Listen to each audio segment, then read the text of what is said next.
Friends, অনেকেরই প্রচণ্ড পরিমাণে দেহের ত্বকে খোসপসরা, দাঁত বা এই যে রিংয়ের মতো ভাব দেখা যায়। এই বিশেষ অংশটি দাঁত বা খোসপসরা কমতেই চায় না। আপনি বিভিন্ন প্রকার অ্যান্টিফাঙ্গাল মেডিসিন গ্রহণ করছেন, চিকিৎসকের নিকট থেকে এ ধরনের ওষুধ সেবন করার পরেও আপনার এই রোগটি কমে গেলেও পরবর্তীতে দেখা যাচ্ছে দাঁত বা খোসপসরা এই রোগটি আবার ফিরে আসছে। আপনি জেনে অবাক হবেন, এই রোগটির দুর্বিষহ অবস্থায় অনেক রোগী কাতরাতে কাতরাতে একটা সময় ক্ষত বিক্ষত করে ফেলে তার দেহের অংশগুলো, চুলকিয়ে দেহের উপরের অংশ স্কিনগুলো নষ্ট করে ফেলে, স্কিনের উপরের লেয়ার উঠে ফেলে। নখ দিয়ে ঘষা দিতে দিতে একটা সময় সে কিন্তু তার উপরের স্কিন পর্যন্ত উঠিয়ে সেকেন্ডারি ইনফেকশন করে অনেক বেশি পরিমাণে দুর্বিষহ সময়ের ভিতর দিয়ে তার দিন যাপন করে থাকেন। আসলে এই দাঁত বা খোসপসরার সমাধানের জন্য আপনি যতগুলো নিয়ম খুঁজছেন অনেক বেশি পরিমাণ যেমনিভাবে ব্যয়বহুল, তেমনি সাইড ইফেক্ট আছে। এর পাশাপাশি সেগুলো স্থায়ীভাবে সমাধান খুঁজে পাচ্ছেন না। আজকে কোনো চিন্তা নেই, একটি বিশেষ এবং সঠিক সমাধান এবং সঠিক বিজ্ঞানসম্মত উপায়েই সমাধানটি খুঁজে বের করেছি। তাই গুরুত্বপূর্ণ এই বিষয়টি না কেটে সম্পূর্ণরূপে ভিডিওটি দেখবেন এবং যারা সময়ের স্বাস্থ্য কথা চ্যানেলটির নতুন সদস্য আছেন তারা অবশ্যই সাবস্ক্রাইব করবেন, আর যারা ইতিমধ্যেই সাবস্ক্রাইব করেছেন তাদেরকে থ্যাঙ্কস। আজকে এই বিশেষ যে হোম রেমেডিটির কথা বলবো সেটি হচ্ছে, আপনি তো ফাঙ্গাল ইনফেকশন বা আপনার যে টিনিয়া ইনফেকশন বা দাঁত খোসপসরা এর জন্য যে ঔষধটি সেবন করছেন সেটি তো সেবন করবেনই।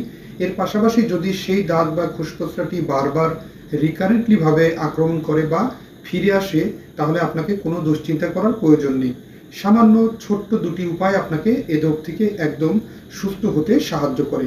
আপনি এক কোয়া পরিমাণে, অর্থাৎ 4 থেকে 5 সেন্টিমিটার পরিমাণ ছোট্ট একটি হলুদের দানা, কাঁচা হলুদের দানাকে সুন্দরভাবে পানিতে পরিষ্কার করে ধুয়ে নিয়ে আপনি এটিকে চিবিয়ে খাবেন রাত্রিতে শোবার পূর্বে। এবং প্রতিদিন রাত্রিতে শোবার পূর্বে আপনি 5 থেকে 6 সেন্টিমিটার ছোট একটি বিশেষ এই কাঁচা হলুদের যে কোয়াটি আছে এটি সুন্দরভাবে পিষে নিয়ে এর যে তৈরি করা পেস্ট অংশটি এটি আপনার দাঁত বা খোসপসরার উপরে সুন্দরভাবে ঘষে লাগিয়ে রাখেন। আপনার চিকিৎসার জন্য যে সমস্ত ক্রিম, যে সমস্ত ঔষধগুলো সেবন করে যাচ্ছেন, এই ঔষধ সেবনের পাশাপাশি আপনি এই বিশেষ হোম রেমেডিটি লাগাতে পারেন, কোনো সমস্যা নেই। একদম বিজ্ঞানসম্মত উপায় আছে এর বিশেষ সমাধান। আপনি জানেন কিনা, স্রষ্টা কর্তৃক প্রদত্ত অ্যান্টি ফাঙ্গালের একটা বিশাল উৎস কিন্তু এই বিশেষ কাঁচা হলুদে। এই হলুদে আছে অ্যান্টি ফাঙ্গাল প্রপার্টি, যা অনেক বেশি পরিমাণে স্রষ্টাকেন্দ্রিক একটা বিশাল রহমত এটি। কেননা অ্যান্টি ফাঙ্গাল যে বিশেষ কিছু ঔষধ সেবন করে যাচ্ছেন তার চাইতে অনেক বেশি পরিমাণে কার্যকরী এবং কোনো প্রকার সাইড ইফেক্টহীনভাবে এটি আপনার দেহের উপরে কাজ করে। এবং অ্যান্টিব্যাকটেরিয়াল এজেন্ট আছে এর ভিতরে। আপনি জেনে অবাক হবেন, এটি আপনার ত্বকে লাগালে খুবই দ্রুত ভালো একটি ফলাফল পান এবং আপনার ত্বকের যে দাঁত সমস্যা এবং খোসপসরার সমস্যা এটি কিন্তু অতি দ্রুত আপনাকে 1 মাসের ভিতরে একদম স্বাভাবিক অবস্থায় ফিরে আনতে সাহায্য করে।